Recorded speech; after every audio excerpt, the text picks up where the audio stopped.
Hey everyone, welcome back to Twinges 英会話。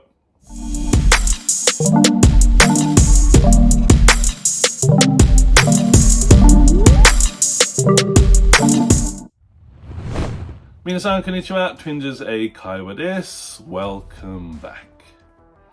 今日のワンポイントレッスンは Phrasal Verb 句動詞。で、今日の Phrasal Verb は to run out。To run out means to have nothing left. 何も残らない。Also, it means to use something up.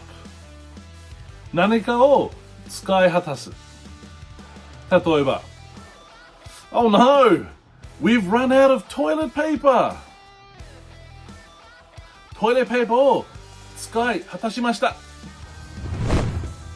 で、もう一つ。We ran out of shampoo. So I had to wash my hair with soap. シャンプーがなくなったので、石鹸で髪を洗った。で、最後もう一つ。I've run out of ideas. アイディアが尽きた。はい、皆さん、もう一回。To run out. To have nothing left. To use something up. 何も残らない。が、何かを使い果たす。はい、皆さん勉強しましたか？はい、よかった。それで、質問ならば、問いならば、みんな下、コメントお願いします。待ってます。